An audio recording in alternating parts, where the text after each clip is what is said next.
Just the two of us. We can make it if we try. Just the two of us. You and I. KC Laboratory. Sponsored by Emprise Bank. It's the KC Laboratory presented by Emprise Bank. Find a bank that doesn't flag you for holding. In fact, they'll reward you for it. Just don't tell the refs. Earn 1.75 APY on your monthly balance with a high interest checking account at Emprise Bank. Visit emprisebank.com. Emprise Bank, member FDIC, a major contributor here for KCSN. We're so grateful for them and their partnership with us. It's been a lot of fun, getting the word out for them, and really appreciate them buying into what we are doing. And I am bought all the way in to my dear pal that I'm sitting with right here. Find him on Twitter at Barley Hop. Craig Stout. I normally jump to Maddie here, throw it to Maddie, but I can't. I know. Wow. What a jerk. What a transition. What a transition that is. You bought all the way in on me. That's good to know, buddy. Tell your friends that you're bought all the way in on them. It makes them feel good. Coming from personal experience here. Look, as big of an institution as you are. No. It's not hard to buy into you. Maddie Lane is out this week. He'll be in training camp with me Friday and Saturday. So if you see us, if you see some people rocking the KCSN merchandise, myself and Tucker and Maddie will be out there on Friday, and I think BJ will be joining us on Saturday. So we're all going to be out there. Make sure you come say what's up. We'd love to say hi. Thank you for listening, watching, whatever. We all really appreciate you and giving us a chance to, get KCSN going the way it has been pretty special. So make sure you come say hi, because we'd love to, say thank you. And we're excited to be kind of analyzing the Chiefs. We're going to get our first eyes on the Chiefs, but that doesn't mean that there's not some storylines to discuss that have come out of the first couple of days here at training camp, Craig. Content. We have content finally.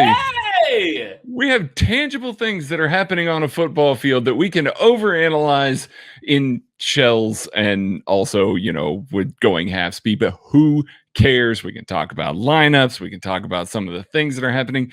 We kind of led off this week talking about some training camp storylines, some things to look for that might be good indicators for what the Chiefs are planning to do. And I mean, one of the ones that we talked the most about, and Kent, you and I tried to close on before Maddie screwed it up, was that kind of right guard position and Trey Smith, and if they were going to cycle in LDT, or if they were going to give the rookie the reins next to Creed Humphrey. And guess what? Day 1 and 2, Trey Smith is out there with the starters. A really big, significant development here, Kent. Andy Reid does not start rookies very often. I wrote a big piece on the KCSN Substack detailing every single rookie that has played any amount of time along the offensive line for Andy Reid, and it is very, very rare that 2 of them start the season as, first choice starters. It's only happened once. 1999, Andy Reid's first year as a head coach. So it's been a while. This is massive if Trey Smith and Creed Humphrey are able to start. Kit, do you think he's going to hold on to this all the way through? I do, actually. And some of Andy Reid's comments make me kind of believe like they're kind of buying Trey Smith here. And obviously, I think he knows that, there's a lot of work to be done, but you don't say something like what they said about Trey Smith and kind of how he'd earned that opportunity. You don't try to instill all that confidence and then just pull the chair out from underneath him. I think this is a guy very well on his way to jumping in week 1 and being the starter. And, I think we've kind of I think some people have oversold the competition if Kyle Long is not here. Mm-hmm. I've not been a particularly big fan of the idea of Laurent Duvernay-Tardif. If you kind of listen back, I'm not overly optimistic about his outlook here. This is a guy, he hasn't played good football in a while. He wasn't particularly great his last year playing. He's a year removed. It's an uphill battle for Laurent Duvernay-Tardif. And he's a remarkable story. And it's great dude. Awesome. Wonderful human. And it's awesome to have him here and have him representing the Chiefs. I just don't know if he's going to be representing the Chiefs in the starting 5 of this offensive line. Trey Smith presents a guy with a lot more ceiling, a lot more controlled years. I mean, Laurent Duvernay-Tardif has 1 year remaining on his contract. Trey Smith, he's got 4 here, and if it's a wash, I think you go with the young guy. I think it's an uphill battle for Laurent Duvernay-Tardif to see an opportunity to, I don't think the door's cracking open particularly much for him. I think Trey Smith's gonna lock this up, Craig. I think so too, but playing devil's advocate here, I thought that the Chiefs might give a little bit of run. I believe we even talked about maybe even Andrew Wiley getting some right guard reps with this team as well, and he is with the second team at right tackle. We can talk about some of that coming up here and involving Lucas Niang as well, but LDT was the guy that was behind Trey Smith in this role. Now, Andy Reid, once again, trusts veterans to get these reps, but he's also not going to waste reps on a brand new offensive line. If you've got Orlando Brown, Joe Thuney, Creed Humphrey, and Trey Smith that are all brand new bodies on that offensive line, you're not going to just be giving free reps here and there to just kind of feel out the charisma and, have everybody's dealing with communication and all of that. No, you're going to get the guys in that you want to play. And you're going to give Creed Humphrey that help if he needs a veteran presence next to him. I think Trey Smith being in there not only speaks very highly of Trey Smith and his ability to get on the field quickly, and I think that's what everybody's talking about. It speaks very highly that they trust Creed Humphrey with that as well. He's not going to get the help. He's obviously going to get the help with Joe Thuney, an outstanding guard, but he's not going to get the help on the other side. So I do think that if here's my devil's advocate thing that I meant to lead with, if Kyle Long comes back, which it sounds like after camp is, over, Kyle Long is going to be returning with the team and might be able to practice. That's kind of the report that we heard this week. If he comes back, we might see some rotation there. And that's the only thing that's keeping me from saying that Trey Smith is just going to be the day one starter. Because again, LDT's here. He could get those reps. They're still in shells. They're not playing all that physical yet. So I do think that Trey is probably the likely guy. Yeah, just hammering back to what you kind of said, though. I mean, with an entirely new offensive line, they're not wasting time. Mm-mm. They're not wasting any of these opportunities. And whether they're shells, whether they're, just helmets, whatever, however they're like walkthroughs, that communication, they're running through scenarios all the time up front. They're having conversations. They're saying, okay, we got an overhang here, guys. They're playing, they're having a lot of communication discussion up front, working the mental game, trying to get all these scenarios played out in their head. All these things are super valuable for them. If you have a plan that involves someone like Laurent Duvernay-Tardif, when you've got a literal left to right, entirely new offensive line than what you saw at the Super Bowl,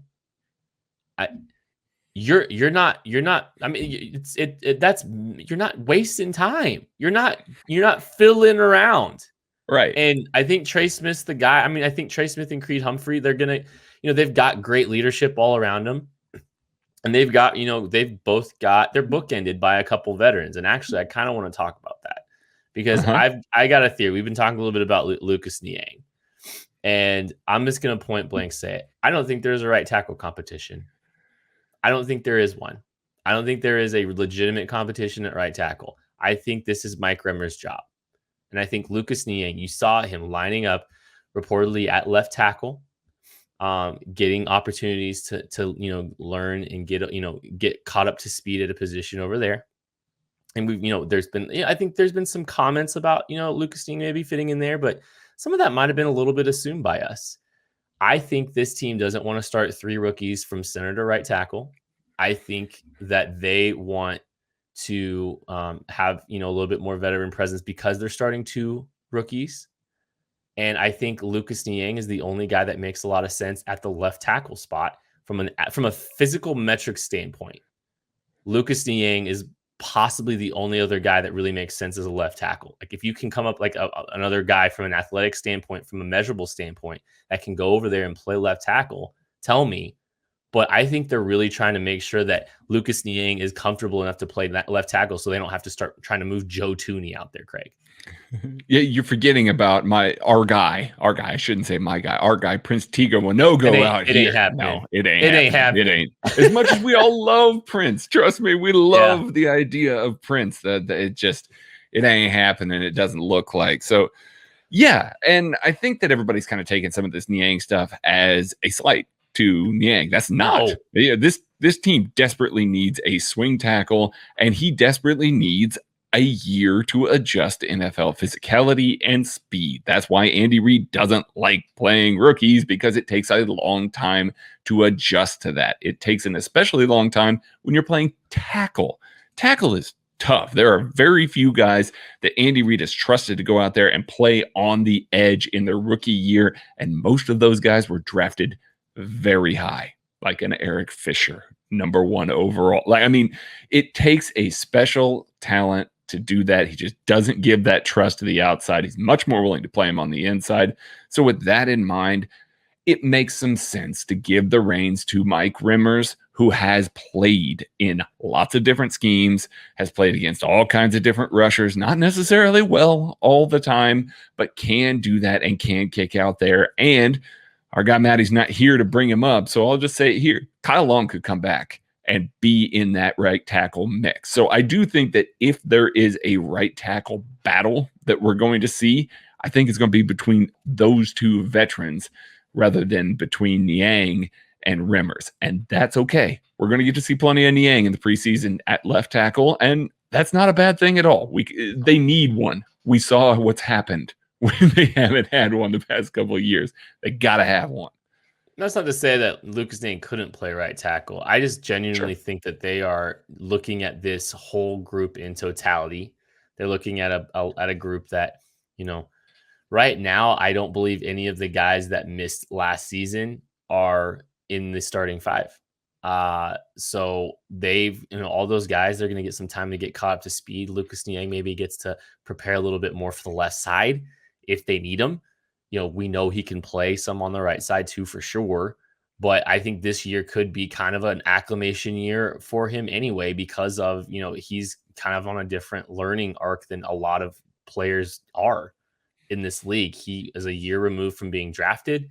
He's had a chance to work on his body and get some work in for sure. But, this year, maybe they don't want to throw him into the fire. And maybe this is just a year where they can kind of teach him both sides, and kind of make him get a little bit more comfortable on the left side in case they can't get something done with Orlando Brown. Or, if they really do want a true swing tackle, a guy that can play both sides, have that flexibility. And you said Kyle Long. Kyle Long, we're not going to get to see Kyle Long compete for that right tackle spot. But I think the learning curve for him could be a lot easier because he's a veteran. He's a guy that's well established in this league. It wouldn't stun me at all if, Kyle Long at some point is playing right tackle over Mike Remmers. And Mike Remmers is fine. Mike Remmers being the worst offensive lineman on your front 5 would be wonderful. Mm-hmm. If the two rookies can play to a capable level and Mike Remmers is your 5th best offensive lineman, that's a good offensive line, Craig. It really is. And before we move fully off offensive line here, I know that's been the talk that we've spent a lot of time on it, but honestly, it's the biggest thing that they've done this year and the most important thing that they've done this year. I just think that Lucas Niang, we got to see him in the franchise. He's working with these guys. He's in the building. We're seeing, the growth and the progression. He's working on his body. He's working on all that stuff with his trainer and everything. So it's not like he's not going to get the opportunity to play well. We like Lucas Niang for the athletic traits, for the length, and for what he did in college. And I realize that that's easy for us, being draft guys as we are. We want to see the kids play. We want to see that athletic traits on the field. But we may get to preseason weeks 1 and 2, and it may become very evident why they're giving him some time to adjust to this. So it's easy to sit here and say that guy needs to be on the field or that guy needs to be on the field. And then when you get to see that kind of up close and personal, you guys will see potentially tomorrow and the next day. Maybe you see some of the stuff from Lucas Niang and you're like, I get why, but I also get the reason why that ceiling is so high. And maybe in year 2 of his actual rookie deal, you can see a little bit more progression and growth and a starting role. Oh, he's definitely one of the guys I'll be paying attention to when we're in training camp on Friday and Saturday. And another guy I'm very excited to get my eyes on is a very well-established player in the National Football League, but one is getting to move around a little bit more on the defensive line. Chris Jones reported himself at 292 today in his press conference, showing some inside-outside versatility already, getting some looks. I'm very fascinated to see Chris Jones at defensive end, but I'm also curious to see in what situations he's playing defensive end, Craig. These are things I'm geeked out. What were you what were your takeaways from his press conference? What were your takeaways, from some of his conversations, some of the conversations about Chris Jones the last couple of days? Well, first and foremost, he looks fantastic. If that man's 292, he's wearing that 292 a lot different than we've seen him wear some of that 295, 300 over the past couple of years. He looks a lot more smooth. He looks a little more sleek. I mean, still a very broad, long, physical guy, but he just looks a little sleeker. And he talked a lot about how in that presser, he did Pilates every year, but he started them earlier this year and did a lot of yoga and did that specifically to improve his flexibility on top of all the weight room work and everything like that he did. He also mentioned, at 292 that he went and housed essentially, a Kent Swanson half order of Popeyes. He had, I believe he said he had 3 sandwiches, about 10 nuggets, a whole bunch of sides and stuff like that. Basically, roughly your Kent Swanson half order. Hey, I just got to say this. Chris Jones got me on Mother Cluckers at Parlor. He's the one, I heard him advertising it, and I heard his order. And it was like 2 chicken breasts, a chicken sandwich, fries, and a shake. It was something absurd like that. But let me just say, Mother Cluckers out at Parlor is phenomenal. So I'm going to just follow Chris Jones. I'm going to try to eat the Chris Jones. I'm going to try to eat the Chris Jones Popeye meal sometime this off season. That's what we might have to do. Yeah, you should. Listen back to that. Make sure you get it exactly right, because I want you to attempt this, because then he said he ate that and then weighed 292 like an hour later. So we should do that with Maddie. We should try to get Maddie to go to Popeyes with us this weekend. Maybe tomorrow for lunch. I'm going to try to get Maddie to go to Popeyes and see if he can eat the Chris Jones meal. The Chris Jones meal. I don't know that anybody loves fried chicken as much as you and Chris Jones do, though, Kent. So I'm not sure. This will make it even better because there's a lot of carbs involved. So maybe that would make it even better if we can get Maddie to try it, because Maddie's always bragging about how much he can eat. So this is his chance.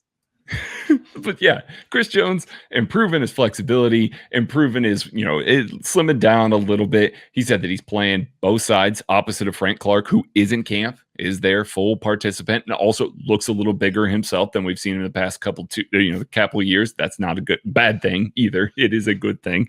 So he also wanted to make sure to mention that he is going to play a lot of 3-tech, and he wants to make sure that everybody knows it's not just defensive end that he's going to play. But the reason that he has so much flexibility is a guy that came to Kansas City, just like we want our good pals at Macadoodles to do. Listen, you guys have heard me talk about Macadoodles a lot since this podcast started. You know who else we've talked about a lot, and who else the Chiefs have talked about a lot? Jaren Reed, a guy who came to Kansas City and is allowing all kinds of versatility along the defensive line with Chris Jones, with Frank Clark, with Derek Nottie. All these guys have talked about the significant improvement that he is going to make along this defensive line, and Macadoodles would be a significant improvement to Kansas City or wherever you are. So if you are a franchisee, get a hold of Roger, info@macadoodles.com. Get a hold of him, get a franchise up here, and let's start getting the best selection, the best liquor store that you possibly can in Kansas City. Get that versatility up here in Macadoodles. We appreciate them for being a sponsor. But yeah, Jaren Reed. I think that if you've learned anything by now, the Chiefs love this man more than almost any player that they've added this offseason. They've added some significant players. Everybody has talked about him to a man. So, Kent, I know that we've hammered on this a ton, but hearing Chris Jones gush about him, I think that's the first time that we've really heard Chris go off about him the way that they are. How hyped are you to watch Jaren? Like, I mean, if he's your favorite player's favorite player, it kind of sounds like. So how hyped are you to get to see him this weekend? I think Chris is just excited because that frees him up to go play defensive end. Like, oh, he's giddy too. Oh, he's absolutely giddy about it. No, look, he said he's going to break the sack record. Jaren Reed's a unique case because I don't think he didn't warrant his contract in Seattle. He just wanted out. You know, he was trying to move on. He wanted to go move on to something else, and he got an opportunity to come here to Kansas City. And now he's, you know, paired up again with Frank Clark. And this is a guy that, you know, presents some real ability to affect the passer. Some real ability to play the run. This is a big, bulky Steve Spagnuolo defensive tackle type. And he's a perfect fit. And we don't really spend a lot of time discussing him, the free agent, partially because he was a guy that was released, who was signed for a small deal. You know, it seems like there may be, I don't want to say mystery, but there's some story behind it, you know. But I don't think we're, you know, we might be, you know, not talking enough about it. Really, because I mean, he's a good football player. It feels like we're talking about him all the time too. Like, that's the funny part, and it still feels like not enough. Chris Jones even said that Jaren Reed's the addition of Jaren Reed, because he was asked specifically, did the Chiefs come to you and say you're playing defensive end this year? And he said no. It was actually when they added Jaren Reed that he kind of got the clues from the team that they wanted him to play a little bit more outside. So it really is a move that allowed them to do some things that they may not have been able to do this season. You know, realistically, before the draft, it might have changed their draft strategy altogether. Maybe now all of a sudden they're able to go get Orlando Brown because they don't have to spend a first-round draft pick on a defensive end to give them some juice off the edge. It changed their entire strategy. So I think that that's part of the reason why they talk about him so much. But yeah, Chris Jones revealed that today, that was the catalyst for the entire thing. Well, and I mean, Jaren Reed, I think I just look at how versatile this group can be, and how many ways that they can attack. And I think that's one of the things I'm super fascinated by is where Chris Jones lines up. When does Chris Jones line up at D end? You know, what scenarios are they lining them up? Are they trying to give him good, like, you know, we've talked about, you know, he's playing both defensive ends. He's playing both sides. You know, he's going to kick inside. Is he like, I think Maddie talked about lining him up over the worst offensive lineman the team has. Like, that flexibility is there because of a guy like Jaren Reed. And this is a much stouter group that fits the profile of what Steve Spagnuolo prefers along the interior. This could be a really stout front in base. This could be nasty in base. And I mean, and a dime with Jaren Reed rushing off of, like, as your third best pass rusher, depending on how you view Alex Okafor, Taco Charlton, or Josh Kando on the other side, opposite of Frank. Like, you get real nasty on this defensive line with a lot of bodies. I think, you know, the guys that are excited inside the building have fleshed out that vision and have seen the idea of that vision play itself out a little bit in training, or in, you know, OTAs and minicamp. That's probably why they're so excited inside the building for what this guy can bring, because they see how it can affect the rest of that group. The Chiefs front can be like, it's, you know, Frank Clark looked good. I mean, we haven't really talked about that. If Frank Clark looks bigger, he looks, you know, thicker. If Frank Clark's back to his, you know, normal playing weight, and he's able to play at that density that he's normally able to play with a little bit more power, if he's able to kind of play like that, you know, Jaren Reed and Chris Jones, that same front, that's pretty interesting. That's a whole lot of guys that can play through offensive linemen, not around offensive linemen, through offensive linemen. There's going to be a lot of pockets that are going to collapse around quarterbacks, and it's going to be very difficult to escape that group if they are all playing with the kind of power and density that we know that they can play with. Well, and yeah, this group can disrupt. Don't make no mistake about it. This is a group that can disrupt the passer, and it would be really nice if the Chiefs could disrupt the passer for the sake of their secondary, specifically the cornerbacks. We're getting a little bit more of a, you know, reveal about the cornerback position for the Chiefs. Mike Hughes has been playing outside corner when the Chiefs roll 3 corners out there, L'Jarius Sneed kicks inside. Mike Hughes has been the guy getting a lot of looks. DeAndre Baker's been getting some too, but Mike Hughes as an outside corner has been the move so far, Craig.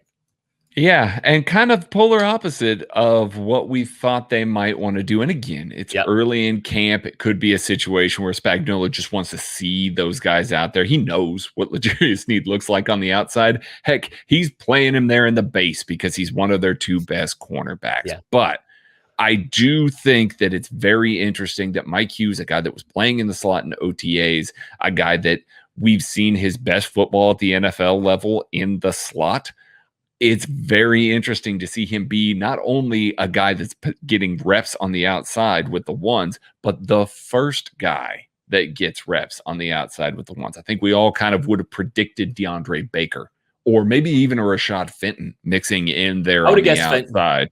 I would have guessed Fenton from that familiarity perspective. Yeah, absolutely. Being able to get a look at all the schemes and everything like that. But I think it does speak volumes about what he thinks of L'Jarius Sneed. First of all, L'Jarius Sneed talked today and said, I'm going to play 2 positions. So I don't think that this is necessarily temporary. I think he is going to be able to kick inside and be that guy that's blitzing from the slot, which means Tyrann Mathieu is probably going to play a lot more safety. We kind of talked about that earlier this week. I do worry a little bit about Mike Hughes carrying some vertical routes on the outside. Same with DeAndre Baker, both of those guys.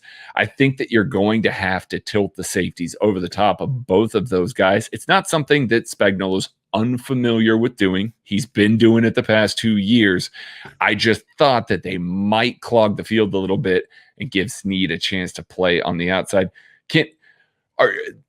If those 2 are the options on the outside when the Chiefs go nickel or dime, which one of those 2 would you prefer to see first? You're talking about Baker versus Hughes? Baker versus Hughes. Man, put me on the spot. I'm not really excited about, I'm not optimistic about either of them. And it's not to say that I don't think either of them are going to, pan out. It's just, I don't think you can make a determination at this point on which one it's actually going to be. I would say, I guess, Baker. And I would hope for Baker because you have more club control years. I think he's played a little bit more outside historically, but I've been looking at this cornerback group and it's again, we've been talking this conversation on paper. I'm not excited about either of them. And both of them kind of have some similar struggles carrying vertically. We saw DeAndre Baker didn't look good carrying vertically at all. He didn't look good. He got beat off the line of scrimmage by McCole Hardman, got stacked and got ran away from very easily. And that wasn't particularly good. But I don't think Mike Hughes is doing much of anything else there either. Craig, I do want to go and circle back to one thing, talking about, maybe we don't see Tyrann Mathieu as much in the slot. Mm-hmm. Does that help him age better? Does that help him age better? That's one thing I'm thinking about here. It's and it's not like Tyrann Mathieu is a guy that's carrying vertically great either. I mean, he's fine. He's but it's not like that's not his game. But it's not the best aspect of his game, right? Right. I just wonder. I wonder if he's going to be playing in more of a safety alignment a little bit more. Is that something as a response to maybe help him age a little bit better? I mean, I don't know if it's necessarily age. I think in 2019, we saw him operate out of the slot ridiculously well. I think he was really a revelation there, and I would have been fine with him playing there.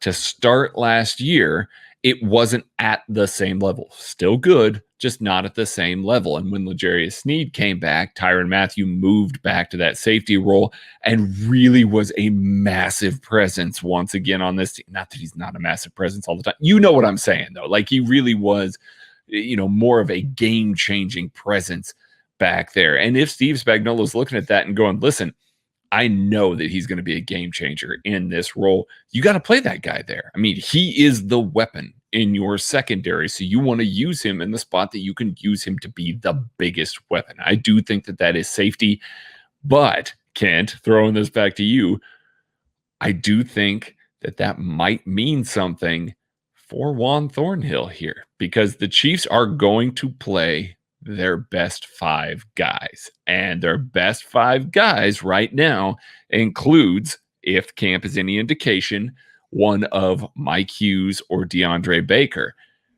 Dan Sorensen has been that other safety during this time period. Juan Thornhill's mixing in a little bit, but Dan Sorensen has been that guy for the first couple of days. How comfortable are you with this situation for Juan Thornhill all of a sudden? Well, I mean, that's a big question. Some of this could depend on what Juan Thornhill looks like in this camp and what Juan Thornhill's able to show during training camp, because he's been a little bit of Jekyll and Hyde. I mean, his rookie year, we all know how incredible that rookie year was for him. He looked like an absolute steal in the second round, especially late in the season, and then he got hurt. And he didn't look like the same dude. His athleticism, he did not have ability to gauge what athleticism he was still trying to regain. And it showed up drastically at times with some of the angles to the football and all that stuff. His mind was writing checks his body couldn't cash a lot of times. Which he admitted in his presser. To be completely fair to Juan Thornhill, he admitted that fully, that the mental side wasn't quite there last year. Yeah. And I mean, but this is a guy that, even late in the year, you saw some more promise. You saw some of the old Juan at stretches. The Buffalo game comes to mind as a guy that, he was playing fast. He wasn't thinking. He was he has good instincts. I don't think people realize it. He actually has pretty good instincts. It's just, I don't think his athleticism and confidence were the same place that they normally are. So he's got an uphill battle if that is the situation, though. Because, I mean, Daniel Sorensen's a very trusted football player. He's steady. He's where he needs to be. He's better positioned right now probably than Juan Thornhill. But if Juan Thornhill can show some of that athleticism, that he's the old Juan Thornhill of old, and maybe some consistency in the run fit, there's some stuff there too. Like you and me maybe don't value that stuff the same way other guys do. But if Steve Spagnuolo does, what are you talking about?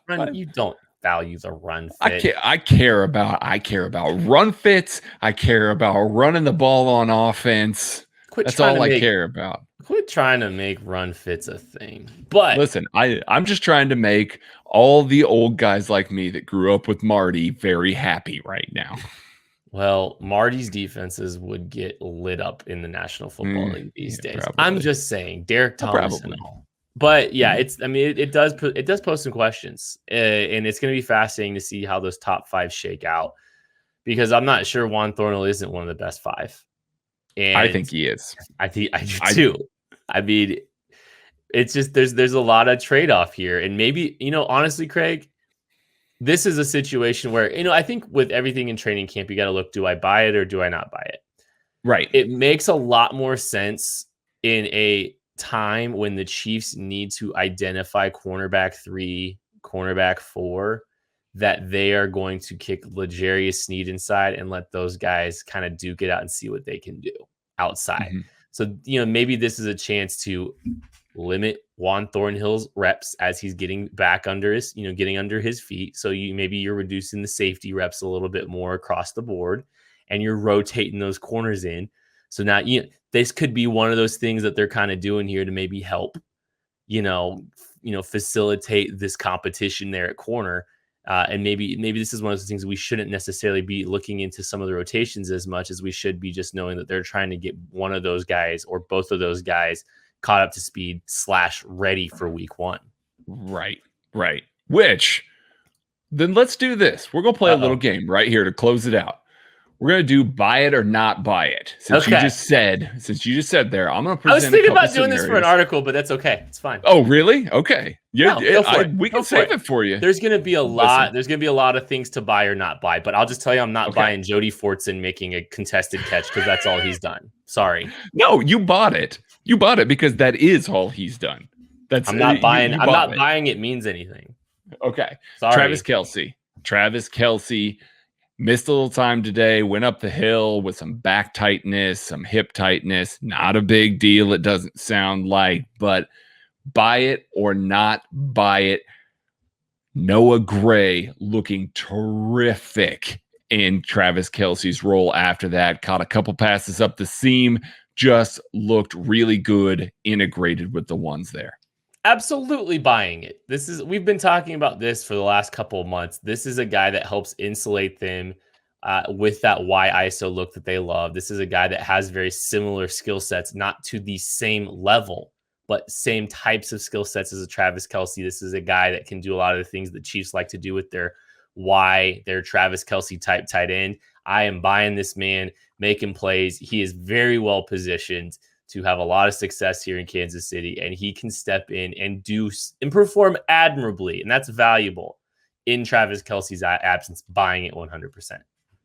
Flipping to the other side of the ball, buying it or not buying it, Willie Gay is going to be an impact pass defender in the nickel this year.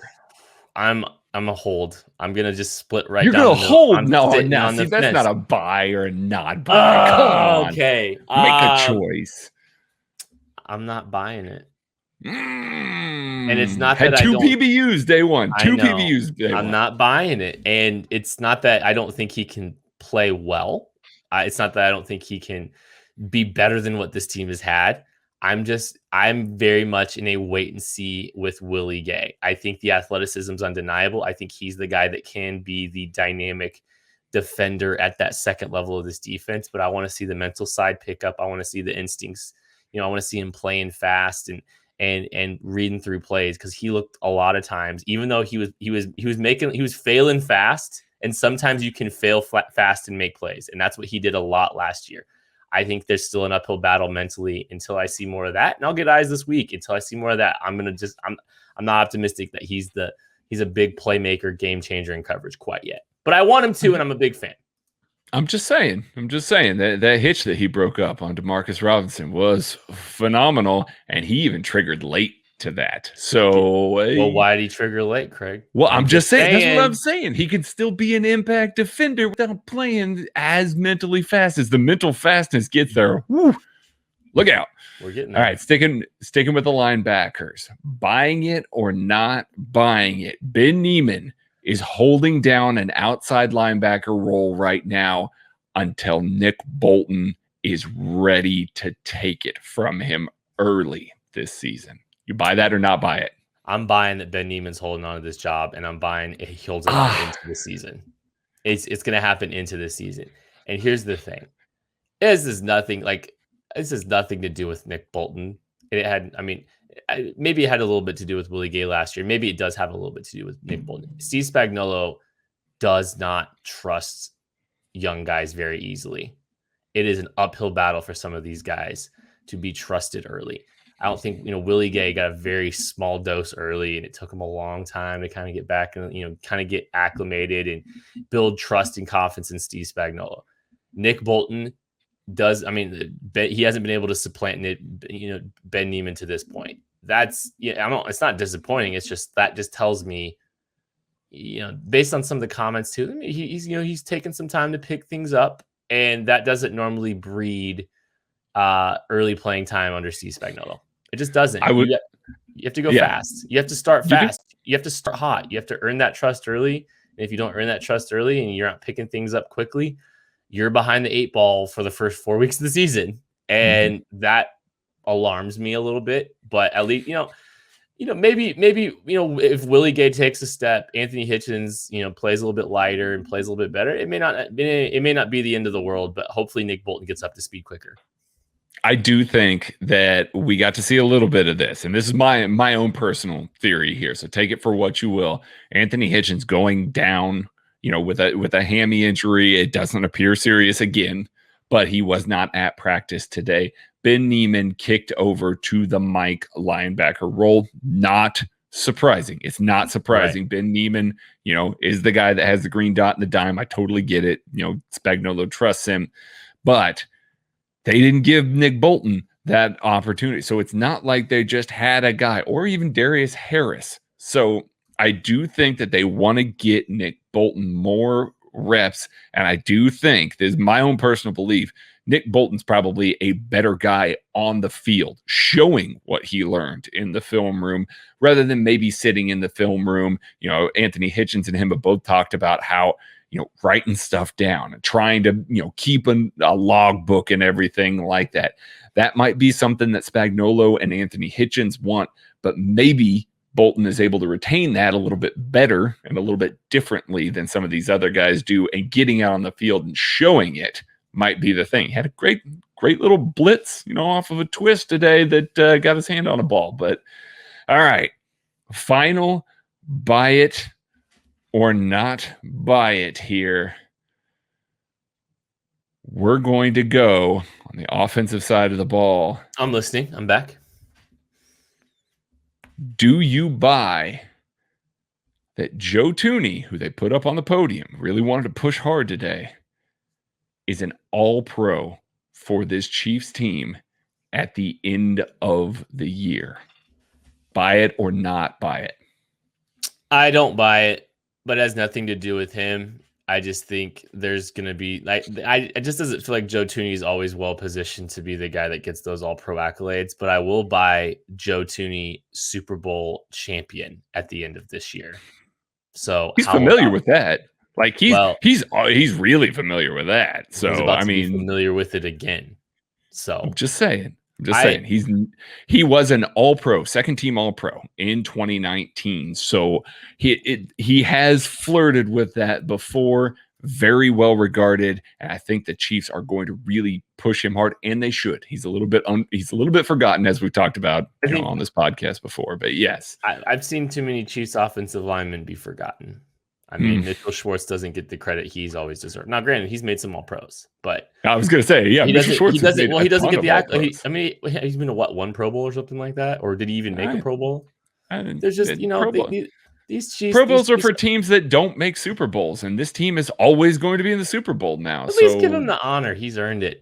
No, you're right. You're definitely right. But I think he's going to play outstanding football. I think he'll deserve all pro. I could see him being slighted. That's all. That's it's kind of a Matty answer, I guess. Yeah, it just came up today. Like when he was out there and talking about everything, they're just really pushing him hard, and they should again spend a lot of money on him, and he's an excellent guard. So I'm very curious to see how he's viewed at the end of the year based on how we view him right now with everybody else on the offensive line that we're talking about, just not really talking about Joe.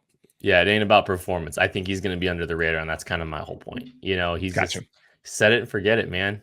I believe it. Drop him in there and let him thrive and not think about it ever. It's going to be great.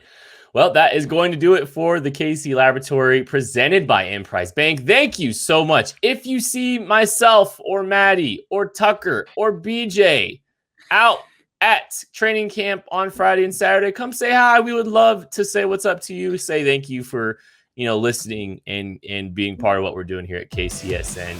That's it for the show. We'll catch you later.